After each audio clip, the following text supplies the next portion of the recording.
Welcome to Teach and Learn, a podcast for curious educators brought to you by D2L, a global ed tech company committed to transforming the way the world learns. I'm your host, Dr. Cristi Ford, Vice President of Academic Affairs. In each episode, either myself or one of my colleagues will meet up with some of the sharpest minds in the K-20 space. We'll break down trending educational topics, discuss teaching strategies, and have frank conversations about issues plaguing our schools and higher education institutions today. Whether it's ed tech, personalized learning, virtual classrooms, or diversity and equity inclusion, we're going to cover it all. Sharpen your pencils, class is about to begin. Hello and welcome. Listeners, we have been on a roll as it relates to AI recently over the last couple of episodes.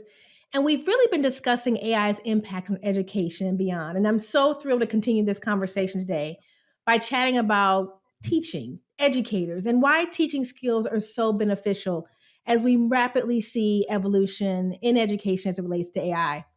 I'm so pleased to welcome my colleague, guest today, Michael Feldstein. Michael is the Chief Accountability Officer at e-Literate, an organization that helps higher education institutes and the education companies that serve them to continuously improve their efforts to enable students to succeed in a rapidly changing world. Welcome, Michael. Really happy to have you today.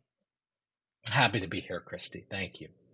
So before we dive in and chat, I just want to share a little bit around with our listeners a bit about how we reconnected. I had the pleasure of crossing paths with you not too long ago in Florida at a D2L Rise conference. And you gave such a profound keynote, and I really appreciated how you talked about the importance and rise of durable skills. And as I listened to you have some of these conversations and aha moments, I thought, I got to get him on the podcast. And so I want to jump right in and really have you kind of talk to me and the listeners about, you made this declaration and distinction around lifelong learning and how moving from lifelong learning into durable skills. I have also heard durable skills called enabling skills or the old language of soft skills. But can we talk a little bit about how this distinction has made and will make a huge difference in learning today? Sure. So let me first say that I don't think lifelong learning is going away. At least I hope not. It will be really boring if it does. But the point that I made in the talk that you and I saw each other at was that lifelong learning exists because human civilization, specifically um, communication skills and transportation skills, sped up the rate at which we learn from each other as a society. And this is all sort of high-minded and highfalutin. We'll get down in dirty pretty quickly. But the point is, when you lived the way your parents and grandparents and great-grandparents did, more or less the same in the same small area, not and then talking to the same small groups of people around you, not much changed. Eventually, as we traveled further, we domesticated the horse, we invented writing, we invented paper, we could learn more faster, and eventually the speed at which civilization evolved demanded that we learn new things just to continue to be civilized, to operate in the civilization, and that has continued. And what's changed, we still need to do that. What's changed is that the pace of evolution has become so rapid, and we see this with AI. AI isn't really the thing that makes durable skills a thing. It's what makes durable skills an obvious thing, right? We have changes that are not just happening within the course of my working lifetime, but within the course of a couple of years or even a number of months. Mm-hmm. And it starts to raise the question of, well, what do I know that's not going to be obsolete? Right. And when you talk about enabling skills, another good term, the skills that are not likely to be obsolete are the ones that enable you to build other skills. right? So come what may, Yeah. there are certain things that don't go out of fashion and become and are useful in a variety of different contexts. So in a way, durable skills, some durable skills, I don't want to make too much of a generalization because we're still Hmm. figuring this out, but some durable skills are the skills that we really ought to be focusing on in order to enable people who are capable of lifelong learning. Hmm. I would agree with that. And as I'm listening to you talk about that continuation and that lifelong learning isn't Mhm. going anywhere, I will tell you as I talk with educators, and you know this because you're doing a lot of consultancies and work with education institutions as well. There's this push and pull around how AI will transform the way that we teach, the way that we educate. And I'd love to kind of shift over here now and talk about how as educators and teachers specifically, how are those skills as you talk about them as durable skills, and so that there is a need for those skills even as AI is rapidly changing our environment? Right. So I did in the talk that we were at together recently discuss teaching skills as durable skills, and let's just start by recognizing that as strange as AI is and as hard as it is to understand, everyone makes a big deal that we don't understand how the Mhm. machine works, and that's true, and it's something we ought to be concerned about. We also don't know much about how our students' minds work or what they're learning, and they're right in front of us. We have a lot more bandwidth with them in some cases, not always. They're not at our fingertips 24/7, but we see their faces. We have different ways of communicating with them, and um, we have to figure out what they're thinking, what they're capable of. And it can be very strange if you're an educator. One of the joys of it is finding out, well, what is the student capable of and what are they Mhm. not capable of? And you do that, you develop a toolkit, a set of skills for probing. Well, okay, you got the right answer, but how did you get the right answer? What is it that you really know? Did you memorize a formula? Did you really understand the underlying concepts? If I throw you a curveball and ask you to apply something in a new context, can you do it?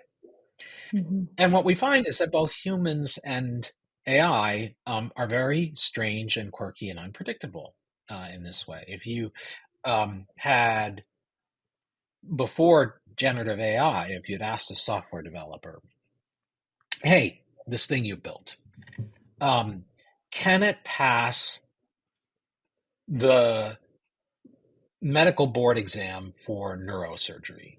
Mhm. Their answer would have either been no, or yes, we spent a lot of time and energy and made it exactly for their purpose. You never would have heard them say, that's a good question. I don't know. Why don't you try? Right. Right? And you would never expect someone to come back and say, we tried and it actually did. And this is what Brown University and Mass General Hospital did. They tested to see if GPT-4, that's the engine behind ChatGPT, could pass the neurosurgery board exams for medical students. And it did. But Hmm. it also struggles with basic arithmetic at the same time, right? And these are the kind of weirdnesses that you expect, and in some cases, if you've got the soul of a teacher, you cherish Yeah. with your students, right? Another concept that I think is worth thinking about. I talked about scaffolding. Hmm. Um, and I want to put that in the context of some educational theory, right? So I grew up a teacher from a family of teachers. I taught middle school and high school. My entire family is from that. It's the family business. I didn't think of doing anything else, right? So um, I can talk about technology and philosophy and all these things, but really I'm at home talking about Vygotsky, right? And the Hmm. zone of Yes. proximal development, right? Which is the where we live in as teachers, right? Yeah. If you're a college educator and you haven't had pedagogical training, Mm-hmm. Zone of proximal development, or as we insiders like to say, the ZPD, right? This is a very Mm-hmm. simple idea, right?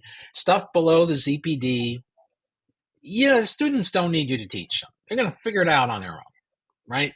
Right. Stuff above the ZPD, it doesn't matter what you do with them. It's just beyond their capabilities. And then Vygotsky has this whole developmental framework around that. And it's the work in the middle where teachers matter, right? We scaffold, we create ways of helping the learner get at this idea that they can't get out on their own, right? I completely agree, and love that you've found a way to bring in zone of proximal development. And what I appreciate about the theory is that it constantly evolves, right, as the learner progresses, Yeah.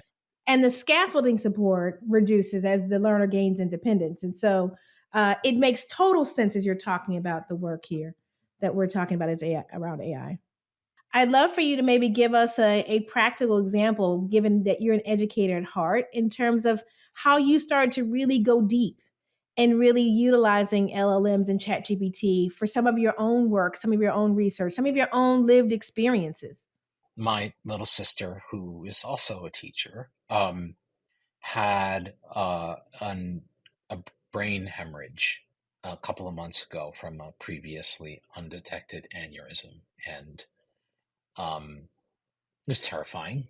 Mm-hmm. And I'm far away from her physically. This is difficult to get to.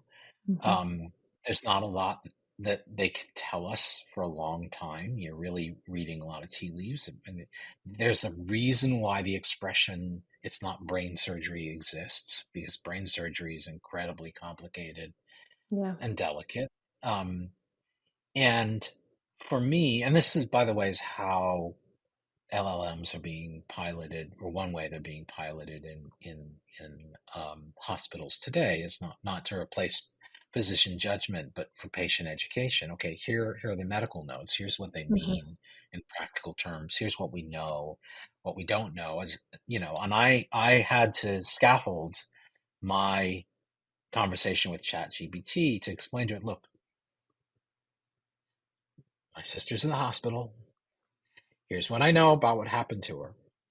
Here's what I need to. I'm going to give you daily updates.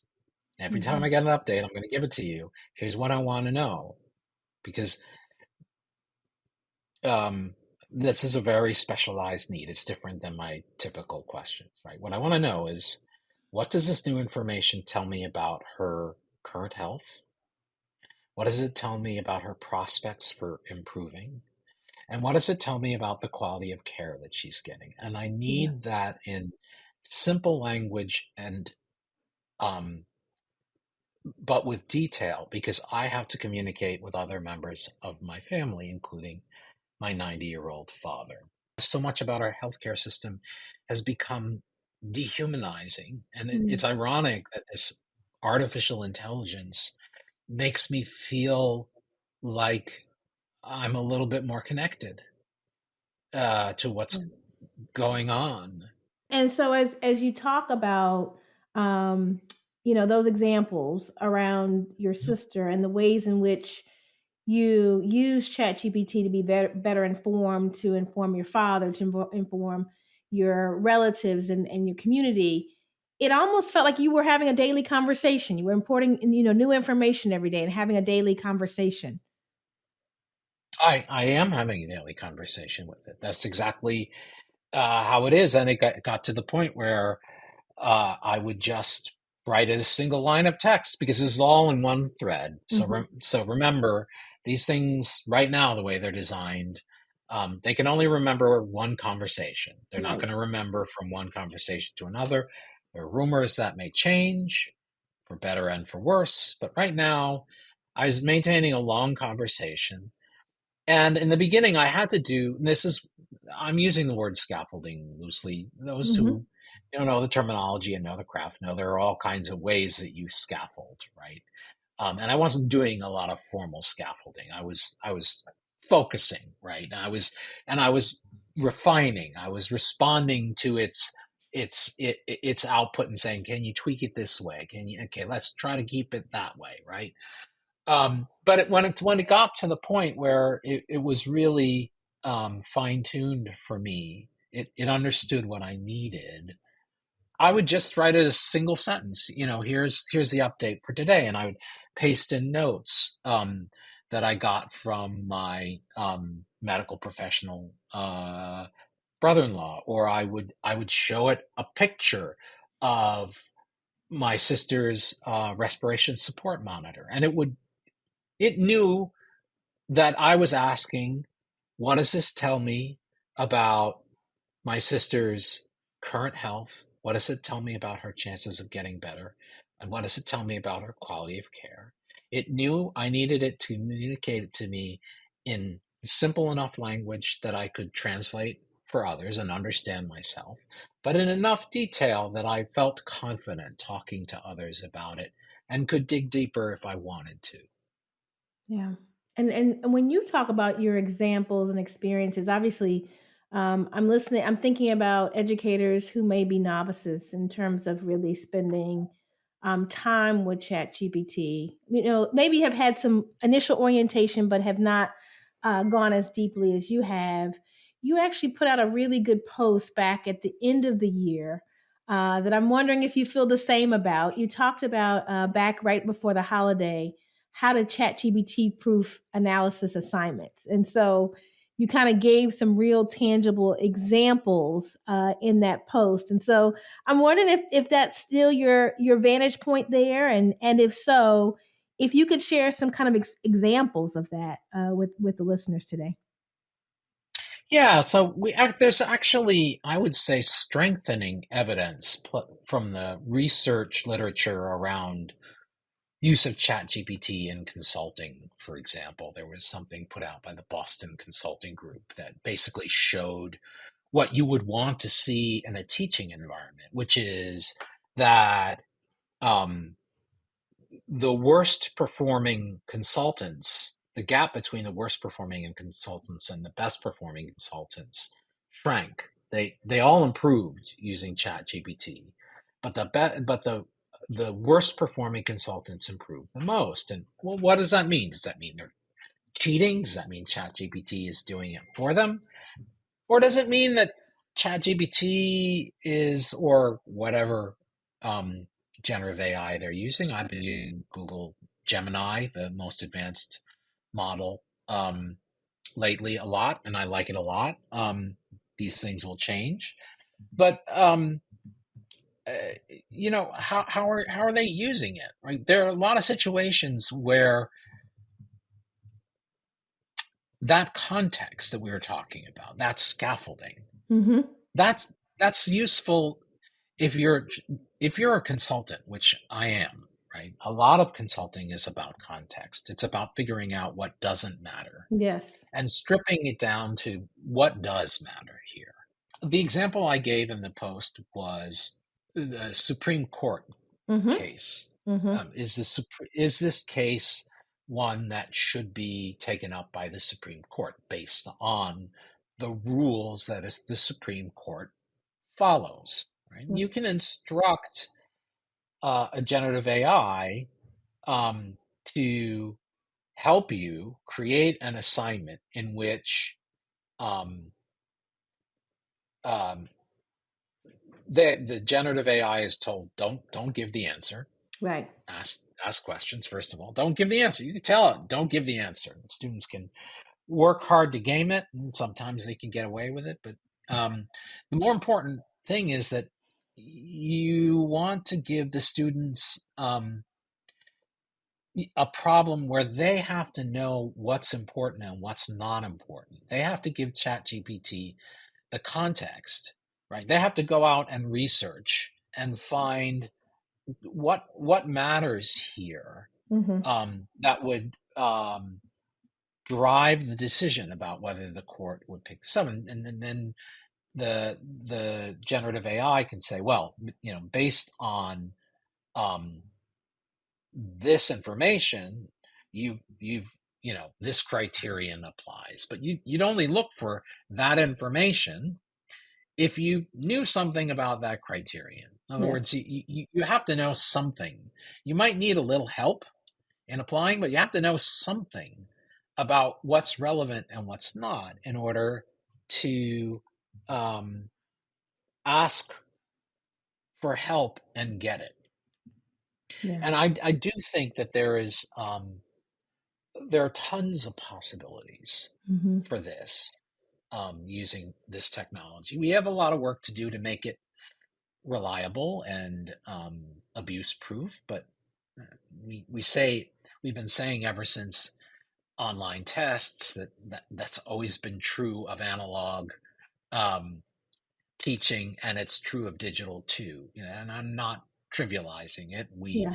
have a responsibility of care, but our responsibility of care doesn't change, and we should apply a consistent standard and be open to the possibility that this technology really lets us um, give the students a partner Hmm. that allows them to problem solve and explore in ways that are safe and exciting and um, empowering for them.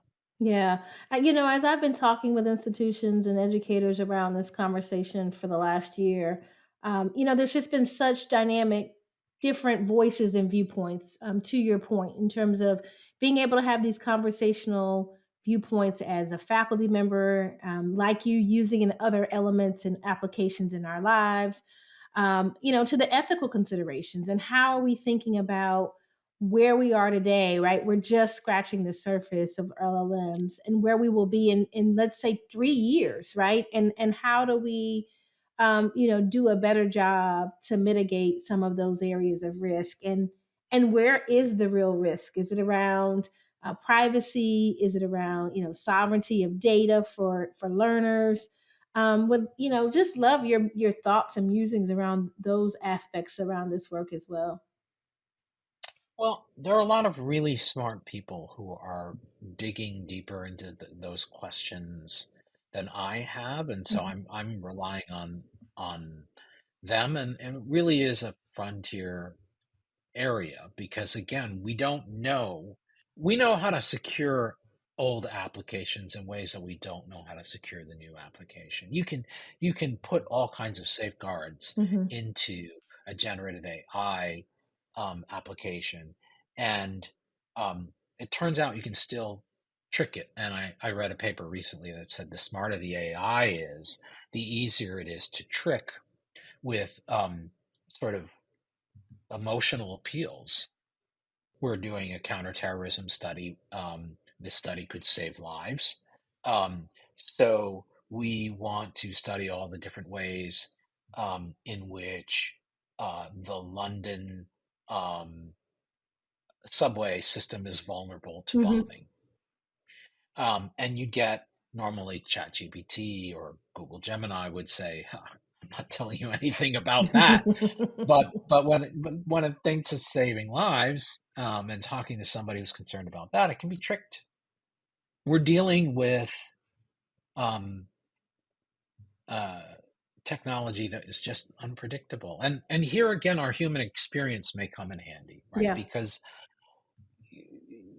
we have tutoring programs Hmm. with human tutors that we interview and hire and train and do our best to get to be reliable and have safeguards and so on and so forth. But human tutors can go off the rails. They can anywhere from just giving bad tutoring, to not teaching the student well, to really nutty things that humans are capable of, and nutty being a kind of a euphemism for scary, dangerous stuff. Hmm. Um, and we understand the nuttiness of humans a little better than we do of this technology.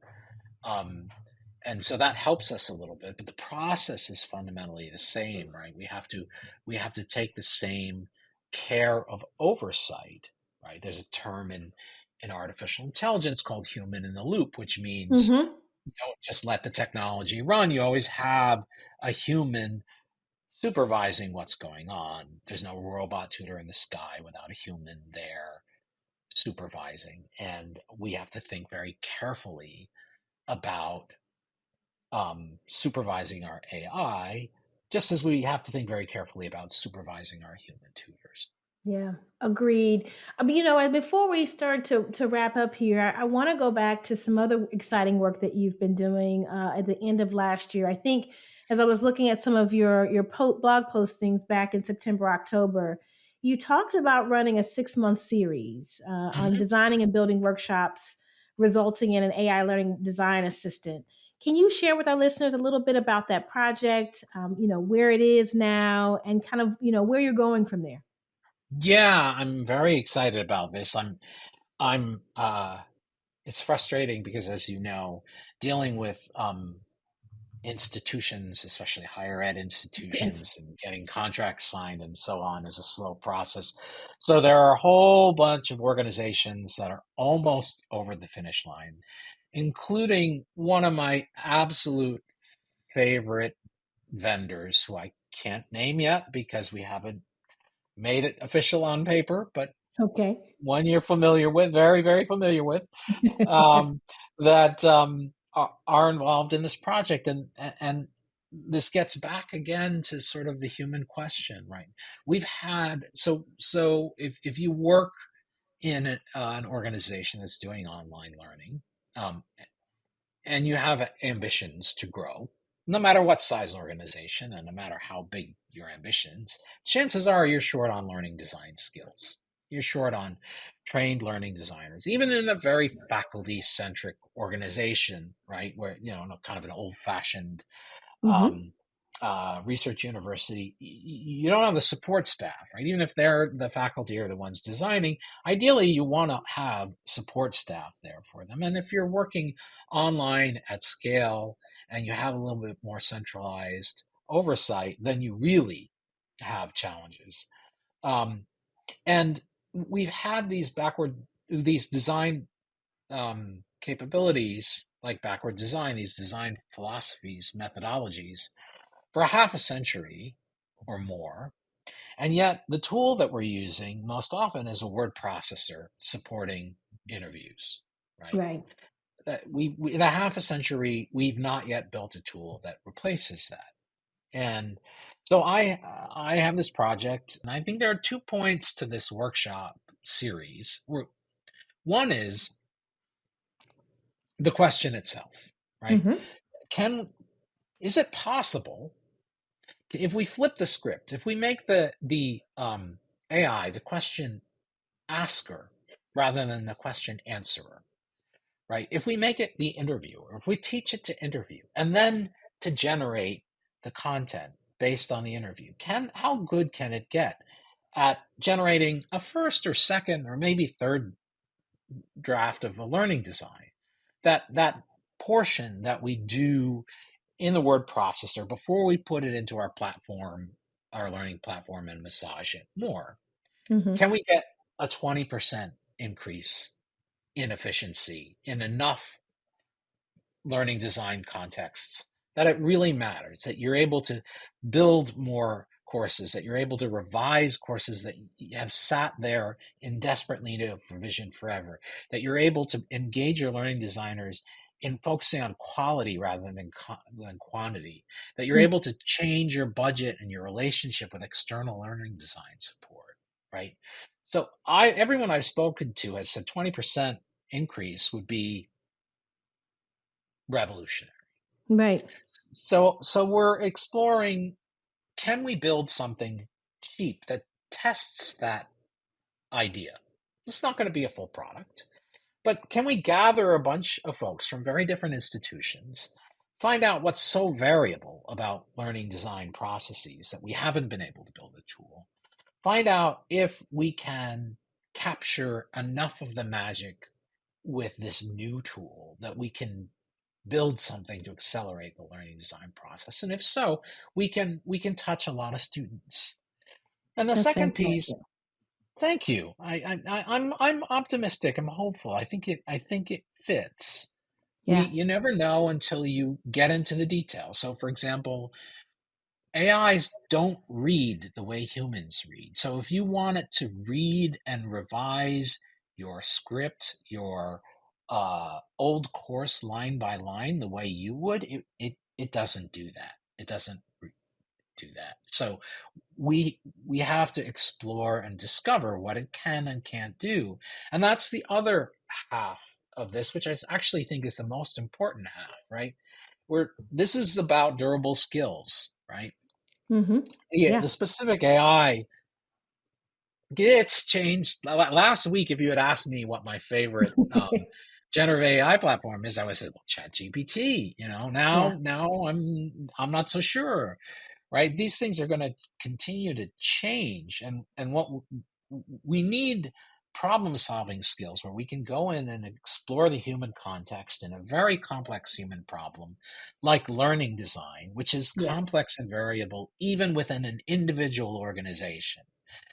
Is it, what kind of subject is it? What kind of staff are you working with? What kind of oversight? What kinds of tools? What kind of pedagogy?